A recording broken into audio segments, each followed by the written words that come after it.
Oke, kita lanjut ke jembatan Wheatstone untuk listrik dinamis pelajaran kita selanjutnya. Nah, di sini ada beberapa bentuk jembatan Wheatstone, bentuk rangkaiannya. Jadi bentuk rangkaiannya itu tidak hanya satu buah saja. Tiga rangkaian ini merupakan rangkaian jembatan Wheatstone. Ini bentuk yang pertama, seperti belah ketupat disusun 5 buah hambatannya. Lalu bentuk rangkaian seri paralel atau rangkaian campuran. Lalu seperti ini untuk rangkaian seri paralel yang selanjutnya. Nah, jadi kalau keluar di soal rangkaian seperti ini, maka ini namanya rangkaian dari jembatan Wheatstone. Itu yang harus diingat. Nah, apa gunanya rangkaian jembatan Wheatstone ini? Rangkaian hambatan jembatan Wheatstone ini digunakan untuk menentukan resistansi dari sebuah resistor. Bagaimana caranya? Kita mengatur, di sini kan ada R5. Nah, agar di R5 ini tidak ada arus yang mengalir. Jadi I5-nya arus yang mengalir melalui hambatan I5 ini sama dengan 0. Nah, nanti kita akan rancang bentuk rangkaiannya agar tidak ada arus yang mengalir di hambatan R5.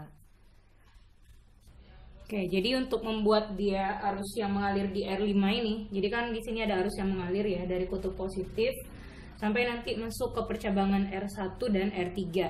Nah, maka nanti di percabangan R1 ketemu lagi percabangan R5 dan R2. Maka berbeda lagi kan arusnya. Nah, sehingga nanti arus yang mengalir di R5 ini, arus yang masuk berarti kan sebesar I5. Maka arus yang masuk di R5 ini harus sama dengan 0. Nah, kalau arus yang mengalir di R5 ini sudah sama dengan 0, artinya kita bisa hilangkan si R5 tadi. Jadi kita anggap dia tidak ada, maka rangkaiannya akan seperti ini, R1, R2, R3, dan R4. Nah, jadi rangkaiannya akan seperti ini jadinya, seperti rangkaian seri paralel biasa. Nah, jadi di sini caranya agar R5-nya, arus yang mengalir di R5-nya sama dengan 0, triknya begini, kita uji dulu. R1 kita kalikan dengan hambatan yang ada di seberangnya, itu harus sama dengan R2 dengan hambatan yang ada di seberangnya. Oke, berarti R1 dikali R4, ini R1 dikali R4, itu akan sama besarnya dengan R2 dikali R3. Jadi hambatan R1 dikalikan dengan hambatan di seberangnya, R1 kali R4, harus sama hasilnya dengan hambatan R2 dikalikan dengan hambatan yang ada di seberangnya, R2 dikali R3. Maka seperti itu caranya. Nah, kalau di soal sudah dapat R1 dikali R4 sama dengan R2 kali R3, maka kita bisa hilangkan hambatan si R5-nya. Bagaimana kalau tidak sama? Nah, kalau tidak sama beda penyelesaian lagi, nanti pakai rangkaian bintang dan delta dia, tapi untuk di SMA kita tidak pelajari itu. Nah, jadi untuk resistor R3 dan R4 itu sebenarnya bisa diganti dengan kawat penghantar atau kawat konduktor. Nah, seperti yang kita lihat pada gambar. Nah, soal seperti ini biasanya bisa dilihat di soal SBMPTN atau di soal UMPTN atau di soal USM ITB atau UMUGM gitu. Nah, soal-soal seperti ini yang biasanya keluar. Jadi kalau seandainya hambatan R3 dan R4 kita ganti dengan kawat penghantar, maka ini yang jadi kawat penghantarnya. Lalu ada di sini R3 dan R4-nya kita satukan, dijadikan kawat penghantar. Lalu di tengahnya disusun galvanometer. Galvanometer itu alat untuk pengukur arus yang sangat kecil. Nah, jadi di sini dipasang R2 dan R1 dan R2. Jadi pengganti R3 dan R4-nya kawat penghantarnya. Nah, kita kan belajar ya, waktu kita belajar listrik dinamis yang pertama kali, itu kita punya hambatan kawat penghantar R sama dengan Rho dikali L per A. Gitu kan? Kita belajar tentang hambatan kawat penghantar. Maka karena R4 dan R3-nya itu diganti dengan kawat penghantar, jadi di sini R4-nya kita bisa ganti rumusnya dengan rumus hambatan kawat penghantar. Jadi R1 dikali R4, R4-nya di sini R4 ya, R1 dikali R4. Oke, di sini L-nya L3, berarti ini juga saya perbaiki ya. Di sini L4, di sini L3. Oke. Nah, jadi R1 kali R4, R4 itu kan Rho dikali L4 per A sama dengan R2, L3-nya atau R3-nya juga kita ganti dengan Rho dikali L per A. Oke, berarti Rho dikali L3 per A. Nah, karena di sini jenis kawat konduktornya itu sama, Luas penampangnya juga sama, hanya kita mengatur letak si galvanometer aja di bagian kawat konduktornya. Nah, berarti di sini L3-nya itu dari penghubung galvano ke sisi selain itu, ke sisi kiri atau ke sisi kanan, atau yang penghubung galvano, pembatas galvano sampai ke sisi berikutnya, itu yang namanya L3 dan L4. Ya, jadi ini panjang L3, ini panjang L4. Batasnya di sini adalah penghubung galvanometernya. Nah, jadi di sini karena jenis kawatnya sama, row-nya bisa kita coret, luas penampang kawatnya juga sama, lalu juga bisa kita coret. Sehingga di sini tinggal R1 dikali L4 sama dengan R2 dikali L3. Jadi soal-soal seperti ini sebenarnya sering keluar di ujian SNPTN, SBMPTN, atau ujian masuk, ujian saringan masuk, baik itu ikatan dinas atau tidak. Nah, kalau seandainya jembatan Whetstone ini dicari berapa besar hambatan penggantinya, jika arus yang mengalir di I5-nya sudah sama dengan 0, atau R1 dikali R4-nya sama dengan R2 dikali R3-nya sudah sama hasilnya, maka untuk mencari hambatan pengganti itu bisa dengan rumus rangkaian campuran seperti biasa. Jadi kita serikan R1 dan R2. Setelah ini diserikan, maka diparalelkan dengan R3 yang sudah diserikan juga dengan R4. Itu untuk menentukan hambatan totalnya. Setelah ditentukan hambatan totalnya, kita juga bisa menentukan berapa I totalnya, yaitu V total dibagi R total. Jadi seperti biasa lagi kita mencari hambatan penggantinya. Kita lihat ke contoh soal saja. Oke, ini untuk contoh soal yang pertama ya. Untuk contoh soal yang pertama, perhatikan gambar rangkaian listrik pada rangkaian berikut. Jadi di sini kita punya 5 buah resistor atau 5 buah hambatan, ada R1, R2, R3, R4, dan R5. Katanya di sini jika R1-nya 6 ohm, R2-nya 4 ohm, R3-nya 2 ohm, R4-nya 3 ohm, dan R5-nya 5 ohm, berapakah hambatan penggantinya? Jadi yang ditanya berapa hambatan pengganti dari rangkaian berikut. Nah, maka kalau soalnya seperti ini, kita harus cek dulu apakah ini rangkaiannya diselesaikan dengan rangkaian jembatan Whetstone atau tidak. Oke, maka cara kita mengeceknya, kita lihat di sini R1 yang di seberang R1 siapa di sini? R3 ya. Berarti R1 dikali R3. Besarnya harus sama dengan R2 di sini. R2 dengan R dikali R4, hambatan yang ada di seberang R2 gitu. Jadi kayak silang, R1 dikali R3 sama enggak dengan R4 dikali R2 atau R2 dikali R4. Oke, sekarang kita masukkan nih, R1 nya ada 6 ohm, lalu R3 nya ada 2 ohm, sama dengan R4 nya itu 3 ohm dikalikan dengan R2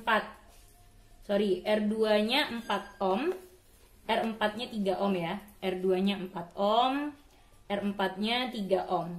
Nah, berarti ini 6 kali 2 12, 4 kali 3 juga 12, artinya sudah sama. Maka R5 nya kita bisa hilangkan ya. Jadi R5 itu bisa kita hilangkan, boleh kita coret saja R5 nya. Jadi kita hilangkan saja karena dia sudah sama. Ini mencoretnya nanti ya setelah kalian cek gitu, maka baru bisa penyelesaiannya dengan jembatan Whetstone. Nah, sekarang kita cari hambatan penggantinya. Untuk menentukan hambatan pengganti, maka kan rangkaiannya ini berupa rangkaian campuran. Karena dia berupa rangkaian campuran, berarti kalau R5-nya kita anggap tidak ada, artinya nanti rangkaiannya jadinya seperti ini ya. Nah, kira-kira seperti ini rangkaiannya. Ini itu kan boleh dihilangkan. Nah, berarti rangkaiannya apa? R1 dengan R4 itu rangkaian seri, R2 dan R3 juga rangkaian seri. Kalau kita serikan R1 dan R4, maka hukumnya akan paralel dia dengan R2 dan R3 karena arusnya bercabang di situ. Nah, maka hambatan penggantinya kan berupa rangkaian paralel ya. 1 per R paralel sama dengan 1 per rangkaian seri yang pertama, RS1, R1 dan R4, ditambah dengan 1 per rangkaian seri yang kedua, R2 dan R3. Artinya di sini 1 per rangkaian seri yang pertama R1 dan R4 kita serikan. Berarti R1 tambah R4 ditambah 1 per R seri yang kedua kan yang serinya R2 dan R3. Berarti R2 ditambah R3. Itu yang 1 per R paralelnya. Oke, nah sekarang kita selesaikan persamaannya. Ya, berarti ini 1 per R1, R1-nya 6, R4-nya tadi 3, 6 ditambah 3, ditambah 1 per 2, R2, R2-nya 4 ohm, ditambah R3, R3-nya 2 ohm. Oke, sudah terlihat seperti itu, maka kita selesaikan persamaannya. 1 per 9 ditambah 1 per 6. Oke, kita selesaikan di sini.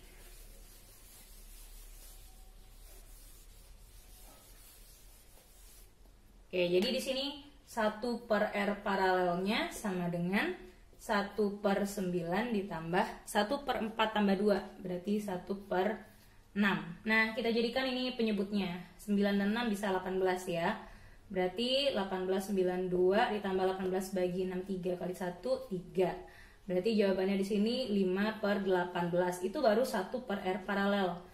Kalau kita mau cari R paralelnya kan kita tinggal kali silang. Berarti R paralelnya sama dengan 18 per 5. 18 per 5 itu sekitar 3,6 ohm. Ya. Nah, jadi kalau untuk menentukan hambatan penggantinya, kita cek dulu apakah ini bisa dihilangkan hambatan yang di tengah itu atau tidak. Nah, maka dicek dengan persamaan yang ini dulu. Oke, next kita lanjut ke soal yang kedua. Ini bentuk soalnya sebenarnya soal SNMPTN. Nah, ini bentuk soal UMPTN atau soal SBMPTN ya. Nah, tapi kalau di ujian sekolah biasanya jarang keluar soal-soal yang seperti ini. Ini hanya untuk tambahan soal kita saja. Oke, untuk soal nomor 2 ini dari suatu jembatan ABCD. Jadi di sini ada jembatan ABCD. Katanya ACB ini merupakan batang homogen yang panjangnya 1 meter. Jadi dari A sampai ke B ini panjangnya 1 meter. Apabila letak kontak geser C digeser sedemikian rupa sehingga CB, panjang CB-nya, jadi setelah ini digeser-geser, galvanonya digeser-geser, dapat kita panjang CB-nya itu 60 cm. Itu bisa diukur dengan mistar sebenarnya. Maka jembatan dapat mencapai kesetimbangan seperti pada gambar. Nah, akan dihasilkanlah kesetimbangan dari jembatannya seperti ini, rangkaiannya seperti ini. Bila pada Y paralel sebuah resistor, jadi pada hambatan Y ini dipasang sebuah resistor secara paralel yang besarnya 4,8 ohm, maka kesetimbangan tercapai dengan menggeser kontak C sejauh 20 cm. Maka kontak C ini akan bergeser sejauh 20 cm nanti dari titik awalnya. Oke. Berapakah nilai X dan Y? Nah, kalau bentuknya seperti ini, kita punya panjang batang 100 meter. 100 meter itu kan, 1 meter. 1 meter itu kan sama dengan 100 cm.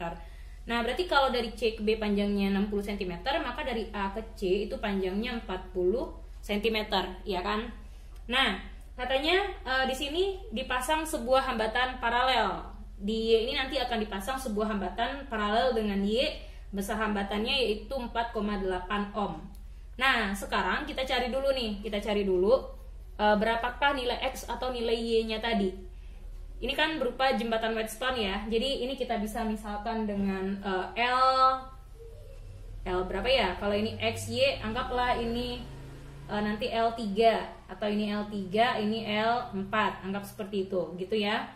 Nah, maka dari sini kita bisa masukkan ke persamaan yang tadi. Karena dia diganti dengan hambatan konduktor atau batang konduktor, maka nanti persamaannya R1 dikali L4 itu akan sama dengan R2. R2-nya kita anggap itu Y dikali dengan L3. R1-nya kan X. L4-nya kan 60 cm. Berarti X dikali 60 cm sama dengan R2-nya kan kita ambil itu Y ya. Y dikali L3. L3-nya kan 40 cm. Jadi dikali 40. Nggak usah kita ubah ke meter. Oke, kita lanjut. Berarti ini kalau kita mau cari nilai Y-nya, untuk nilai Y-nya berarti kan 60X per 40 gitu ya. Atau bentuk sederhana Y-nya itu sama dengan 3/2X. Nah, sudah dapat seperti ini, dapat nilai Y-nya. Sekarang bagaimana kalau di hambatan Y ini diparalelkan lagi sebuah resistor 4,8 ohm? Oke, sekarang kita lihat. Jadi kalau kita perhatikan gambarnya, katanya bila pada Y diparalelkan sebuah resistor. Jadi ini tadi hambatan X, ini hambatan Y ya. Jadi pada hambatan Y ini kita rangkai lagi sebuah resistor di sini secara paralel dengan hambatan Y. Nah, kira-kira bentuknya kan seperti ini ya. Oke, ini dia yang resistornya 4,8 ohm. Nah, dan yang ini yang hambatan Y-nya. Ini hambatan Y-nya, ini hambatan yang X. Dan di sini ini resistor yang dirangkai paralel dengan Y yang besarnya 4,8 ohm. Tadi kan letak galvanometernya, kalau ini A, ini B, kontak C-nya kan di sini tadi letaknya 40 cm dari A. Maka katanya sekarang maka kesetimbangan tercapai dengan menggeser kontak C sejauh 20 cm. Oke, berarti kita geser 20. Yang tadinya 40 di sini, kita geser 20, kira-kira dia nyampe di sini lagi. Oke. Nah, maka kontak C-nya sekarang beradanya di sini lagi. Ya. Jadi yang A tadi panjangnya 40 ditambah 20, jadinya yang AC itu yang panjangnya 60 cm. Yang C ke B yang panjangnya 40 cm lagi. Nah, sekarang kita bisa cari berapakah nilai X dan Y-nya. Oke, kita paralelkan dulu nih. Kita paralelkan dulu. Yang cari R paralel ini dulu. Oke, untuk mencari R paralelnya kan 1 per R paralel sama dengan 1 per R ditambah 1 per Y, ya kan? Nah, berarti 1 per R-nya 1 per 4,8. Oke, 1 per 4,8 ditambah 1 per Y. Nah, berarti ini 1 per R paralelnya kan 4,8 tambah Y per 4,8 dikali Y, gitu kan? Nah, berarti setelah ini baru dapatnya 1 per R paralel. Berarti untuk R paralelnya kan kita balik ya. Berarti 4,8 Y per 4,8 ditambah Y. Gitu hasilnya jadinya. Oke, 4,8 ditambah Y. Oke, setelah itu kita kali silang. Ya, kita kali silang atau ganti dulu RP-nya dengan 4,8 Y per 48 ditambah Y. Oke, kita masukkan dia ke persamaan awal. Ini dihapus dulu.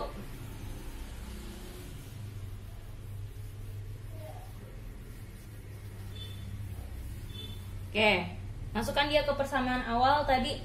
Jadinya kan sekarang ini udah paralel nih rangkaiannya. Berarti Rx atau R1 dikali, ini kan jadi L3 tadi ya, ini jadi L4, ini yang L3 ya.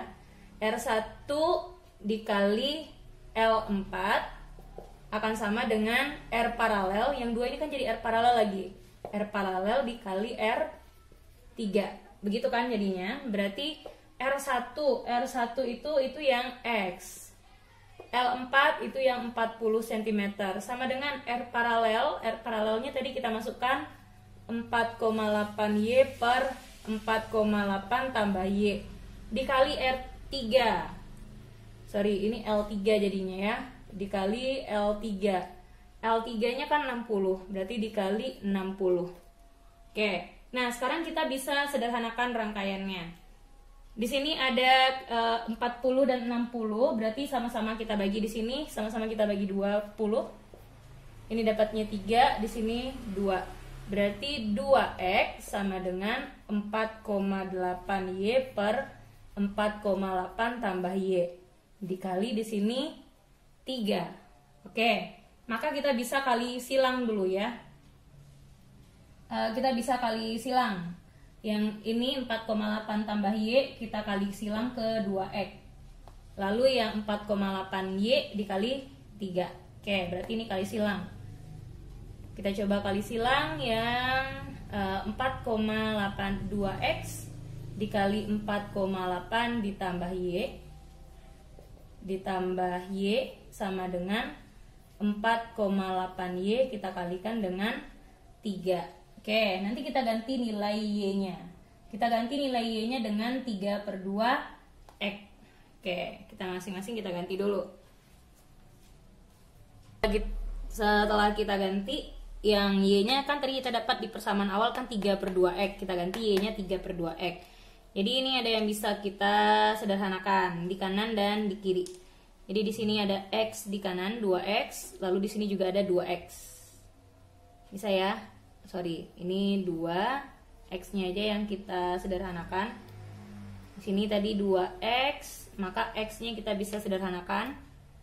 X yang di ruas kiri dengan X yang di ruas kanan. Itu habis ya.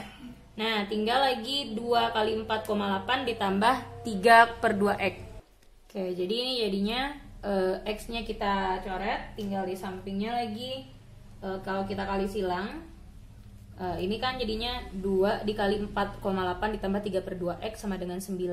3 kali 3 9 dikali 4,8 per 2. Yang 2-nya kita kali ke bawah. Jadinya 4,8 ditambah 3 per 2X sama dengan 9 dikali 4,8 per 2 kali 2 ya, per 4. Oke, nah setelah ini kita lanjutkan di sebelah sini.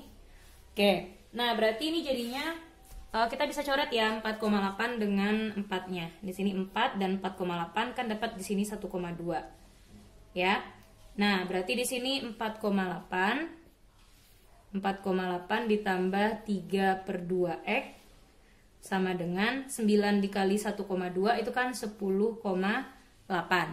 Oke, berarti kita kurang ya di sini. Berarti 3 per 2X sama dengan 10,8 dikurang 4,8. Oke, berarti 3 per 2X 10,8 kurang, kan 4,8-nya pindah ruas ya, kurang 4,8. Kita kurangi di situ. Jadi ini dipindah ruaskan, berarti dapatnya kan 6. Nah, berarti kita kali silang nih. Berarti di sini dapatnya 3X sama dengan 2 kali 6 12. Berarti X-nya sama dengan 12 per 3. X-nya sama dengan 4. Dapat nilai X-nya sama dengan 4 ohm. Di nilai X-nya sama dengan 4 ohm. Ini. Ya, 4 ohm. Jadi nilai X sama dengan 4 ohm. Nah, udah dapat nilai X-nya 4 ohm kan kita bisa cari nilai Y-nya. Tadi kan kita dapat di awal Y itu kan sama dengan 3 per 2 X kan gitu ya tadi. Berarti kita bisa masukkan nih Y-nya 3 per 2, X-nya kita dapat 4 ohm tadi. Nah, berarti jadinya nilainya di sini 4 dan 2 itu bisa disederhanakan. Ini tinggal 2 di sini, berarti Y-nya dapat 6 ohm. Jadi Y-nya sama dengan 6 ohm. Tinggal kita substitusikan aja nilai X yang kita peroleh ke persamaan Y yang di awal tadi. Oke, jadi ini bentuk soal UMPTN atau SNMPTN atau ujian saringan masuk, baik itu ikatan dinas atau universitas biasa. Next, kita masuk tentang energi dan daya listrik. Kita lanjut ke energi dan daya listrik. Ini sub terakhir dari pelajaran kita untuk listrik dinamis. Setelah itu kita akan lanjut ke listrik statis. Nah, untuk energi dan daya listrik, kita bahas dulu energi listrik. Yang namanya energi listrik yaitu energi yang timbul akibat adanya elektron yang bergerak. Jadi elektron yang bermuatan negatif yang bergerak di dalam suatu penghantar. Nah, penghantar listrik di sini bisa saja berupa peralatan-peralatan listrik, peralatan-peralatan elektronik. Nah, sehingga untuk rumus energi listrik, itu energi listrik dilambangkan dengan W. Jadi persamaan dari energi listrik bisa W sama dengan V dikali I dikali T. Nah, jadi di sini karena kita tahu ya, kita sudah belajar hukum Ohm, yang namanya V itu kan I dikali R, ya kan? Maka kita bisa ganti V ini dengan I dikali R. Jadinya kan I dikali R dikali I dikali T. Berarti I dikali I kuadrat. I kuadrat dikali R dikali T. Nah, bisa diturunkan lagi persamaannya. Yang I kan sama dengan V per R. Berarti kalau I kuadrat, V kuadrat per R kuadrat. Nah, ini diganti dengan V kuadrat per R kuadrat. Berarti kita bisa sederhanakan, jadinya bentuknya tinggal lagi V kuadrat per R saja. Oke. Nah, sekarang next kita lanjut ke daya listrik. Jadi, V ini beda potensial atau tegangan. I di sini adalah kuat arus, T waktu, sedangkan R itu adalah hambatan. Nah, untuk daya listrik yaitu energi listrik yang dihasilkan per satuan waktu. Nah, jadi berapa besar energi listrik? Ibaratnya kita mau tahu berapa watt yang dipakai di rumah kita, berapa dayanya, berapa energi listrik yang kita pakai, dan ada alat ukurnya. Alat ukur untuk energi listrik yaitu kWh meter atau yang biasa kalian kenal dengan meteran listrik. Nah, itu cara mendapatkan biaya penggunaan listrik di sana, itu yang kita hitung adalah besar energi listrik yang kita keluarkan atau yang kita hasilkan atau yang kita sudah gunakan. Nah ya, jadi berapa besar energi listrik yang sudah digunakan. Nah itu yang alat ukuran digunakan itu yang namanya kWh meter. Nah jadi untuk kWh meter itu kan energi listrik sama dengan daya listrik dikali dengan waktu, berapa lama kita menggunakan peralatan listrik tersebut. Berapa daya listriknya kita kalikan. Nah, itulah energi listrik yang kita gunakan sehari-hari. Nah, jadi untuk daya listrik ini dilambangkan dengan P. P sama dengan W per T. Nah, jadi W kan tadi kita udah rumuskan dengan V dikali I kali T. Berarti V dikali I kali T per lagi T. Nah, T-nya di sini waktu bisa dicoret, tinggal di sini P sama dengan V dikali I. Oke, lalu V-nya juga bisa kita ubah tadi dalam bentuk yang V dikali I itu kan sama dengan I kuadrat dikali R. Oke, atau P-nya bisa kita ambil V kuadrat per R. Bedanya cara ngingatnya gini aja. Untuk daya listrik itu nggak pakai rumus T, nggak ada T-nya. Untuk energi listrik ada satuan waktunya, ada waktunya gitu. Ya, jadi P itu merupakan daya listrik. Sekarang kita lihat hubungan energi listrik dengan energi-energi yang lain. Oke, kita lihat bagaimana hubungan antara energi listrik dengan kalor. Kita tahu ya, kalau energi listrik tadi lambangnya adalah W, sedangkan kalor dulu waktu di SMP atau di kelas 11 itu dilambangkan dengan huruf Q ya. Dimana W kita dapat bisa cari tadi W sama dengan P dikali T. Kan kita dapat P sama dengan W per T. Berarti untuk W sama juga dengan P dikali T. Ini hubungan antara daya dan energi listrik.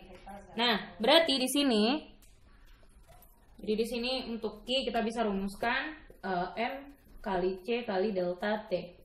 Oke.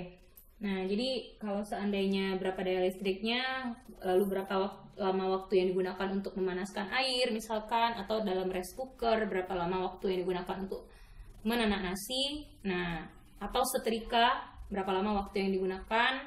Nah, itu bisa hubungan antara energi listrik dengan kalornya. Oke. Jadi yang namanya P itu daya listrik, satuannya watt atau joule per sekon. T itu satuannya waktu, T itu waktu satuannya sekon, M itu massa satuannya kilogram, C kalor jenis satuannya joule per kilogram derajat Celcius. Delta T itu perubahan suhu dalam satuan derajat Celcius. Oke. Nah, sekarang kita lihat bagaimana hubungan energi listrik dengan energi potensial gravitasi. Nah, ini bisa kita lihat saat pemasangan generator listrik atau cara kerja dari generator listrik. Contohnya pada air terjun ya. Air terjun itu kan bisa digunakan untuk menggerakkan generator listrik sehingga dia menghasilkan energi listrik. Nah, jadi bagaimana hubungannya? Pada air terjun itu yang bekerja adalah energi potensial gravitasi. Nah, jadi kalau sekarang kita bikinkan hubungannya untuk energi listrik kan lambangnya W. Energi potensial gravitasi itu kan EP. Nah, jadi W kita rumuskan tadi dengan P dikali T, sedangkan energi potensial atau energi potensial gravitasi kita tahu persamaannya M dikali G dikali H. Oke, berarti P dikali T sama dengan M. Nah, M ini dia biasanya selalu dihubungkan dengan massa jenis. Kita kan punya rumus massa jenis sama dengan massa per volume, ya kan? Berarti untuk mencari massa sama dengan rho dikali volume. Nah, berarti M-nya kita ganti dengan rho dikali volume, ya. Lalu dikali G dikali H. Berarti di sini dikali G dikali H. Oke. Di sini P-nya kita bisa turunkan lagi. Berarti rho dikali V dikali G dikali H per T. Nah, ini V per T itu merupakan volume per waktu. Volume per waktu kalian ingat dulu waktu belajar debit di kelas 11. Ya, jadi V per T bisa kita ganti dengan debit. Maka rho dikali debit aliran dikali G dikali H. Oke. Nah, berarti ini persamaannya. Ya, ini persamaannya. Tapi jika diketahui efisiensinya, jika dikasih tahu efisiensi, jika nilai efisiensinya dikasih tahu, maka kita tambahkan aja di depannya ada efisiensi gitu. Jadi kalau seandainya efisiensinya dikasih tahu, misalkan berapa persen, efisiensi itu kan dilambangkan dengan eta ya. Nah, maka Untuk rumus dayanya P sama dengan eta dikali Rho dikali Q dikali G dikali H. Eta ini efisiensi, Rho ini massa jenis, Q di sini adalah debit aliran, G itu percepatan gravitasi, H itu ketinggiannya, sedangkan P itu adalah dayanya. Oke, jadi kalau kita lihat yang namanya P ini adalah daya listrik, eta ini bacanya eta ya, eta efisiensi, Rho itu massa jenis zat, kalau kita air terjun itu massa jenis air berarti. Q itu debit alirannya berapa, G itu percepatan gravitasi, H itu ketinggian, V di sini volume bukan kecepatan ya, V-nya volume, T di sini adalah waktu. Oke, sekarang kita coba lihat contoh soalnya. Oke, ini untuk contoh soal kita selanjutnya. Air terjun setinggi 8 meter dengan debit aliran 50 meter kubik per sekon.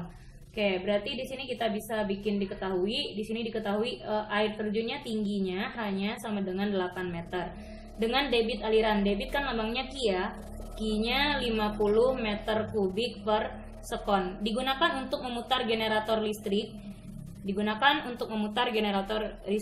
Jika 75% energi air terjun berubah menjadi energi listrik, berarti yang 75% itu yang mengubah energi air terjun menjadi energi listrik itu yang namanya efisiensinya. Ya, itu yang efisiensinya 7,5%. 7,5% itu kan 7,5 per 100. Oke, atau kita bisa buatkan dalam bentuk sederhananya 3 per 40. Ya kan, 3 per 40.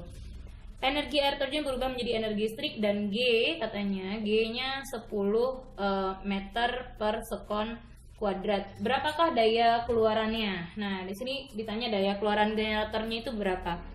Berarti ini yang ditanya, G-nya tadi 10 meter per sekon kuadrat. Berarti yang ditanyakan di sini daya keluaran dari generatornya. Untuk menentukan daya keluaran dari generator listrik, maka kita bisa rumuskan P sama dengan, karena efisiensinya dikasih tahu, maka efisiensi dikali Rho dikali Q dikali G dikali H. Kan itu tadi persamaannya. Nah, berarti efisiensinya masukkan bentuk sederhananya 3 per 40 atau 7,5%. Dikali Rho, di sini yang mengalir air terjun. Air terjun kan itu air ya. Air massa jenisnya kan 1000 kg per meter kubik. Kenapa tidak dikasih tahu, Bu? Karena dari dulu kalian disuruh menghafal berapa massa jenis air. Nah, Q, untuk mencari nilai Q-nya di sini 50 meter kubik per sekon, dikali G-nya 10, dikali ketinggian air terjunnya 8 meter. Sekarang kita sederhanakan. Oke, di sini ada 40 dengan 10 kita sederhanakan. Oke, di sini sisa 4, ini sisa 1, lalu 4 dengan 8 kita bisa sisakan di sini 2, ini 1. Oke, nah sekarang kita bisa cari berapa nilainya. 3 dikali 1000, 3000, 3000 dikali 50 kali 2, 50 kali 2 kan 100 ya. Berarti 3 dikali 1000 dikali 100, atau 3 kali, ini kan 10 pangkat 5 watt satuannya. Oke, atau 0,3 megawatt. Mega itu kan 10 pangkat 6 ya, 10 pangkat 6. Jadi kalau mau kita ganti lagi jadi megawatt boleh, megawatt. Karena begini, untuk muatan yang untuk daya keluaran yang sangat besar, ini kan sudah 30.000 jadinya ya. 30.000 watt, 300.000 watt. Nah, kan nggak mungkin kita nyebutnya 300.000 watt, tapi orang lebih sering bilangnya 0,3 megawatt. Jadi megawatt itu, mega ini 10 pangkat 6. Jadi kalau dari watt ke megawatt itu kita bagi 10 pangkat min 6. Atau kalau mau jawabnya dalam watt aja sudah tidak masalah. Kita lihat bentuk soal yang selanjutnya. Kita lihat soal terakhir dari bab ini. Sebuah dispenser digunakan untuk memanaskan 600 gram. Berarti yang diketahui di sini katanya dispenser digunakan untuk memanaskan 600 gram air. Berarti itu kan massa airnya ya. Massa airnya 600 gram. 600 gram ini kita ubah ke kilogram jadinya 0,6 kilogram. Oke. Katanya dia dipanaskan, air itu dipanaskan dari suhunya 30 derajat. Berarti suhu mula-mulanya 30 derajat. Ya, T1-nya 30 derajat hingga mendidih. Berarti kalau hingga mendidih, air itu kan mendidih pada suhu 100 derajat Celcius. Maka di sini kita bisa cari delta T-nya.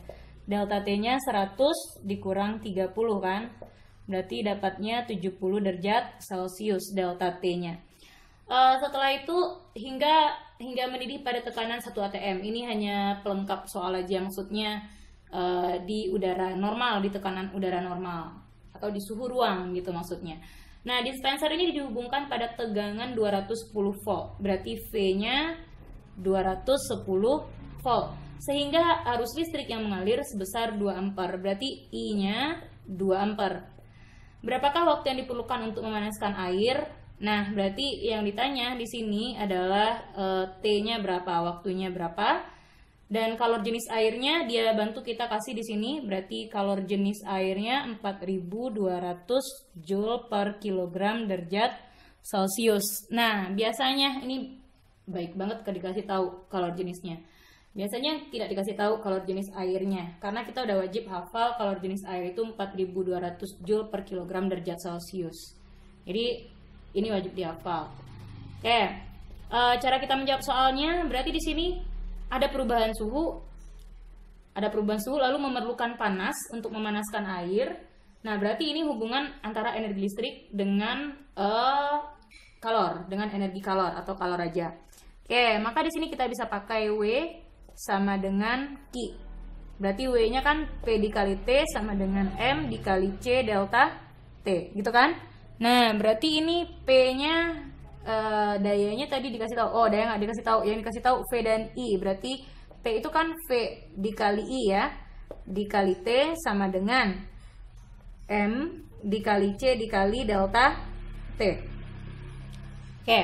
Berarti V-nya 210, I-nya 2 ampere, T-nya ditanya, M-nya 0,6, C-nya 4200, delta T-nya 70. Oke, sekarang kita selesaikan yang bisa kita sederhanakan dulu. Di sini ada 210 dengan dikali 2, berarti 420 dikali T sama dengan 0,6 dikali 4200. Atau ini kita kalikan dulu nih, yang 0,6 dikali 70. Itu kan jawabannya juga 420 ya, 42. Sorry. 420 di situ kan.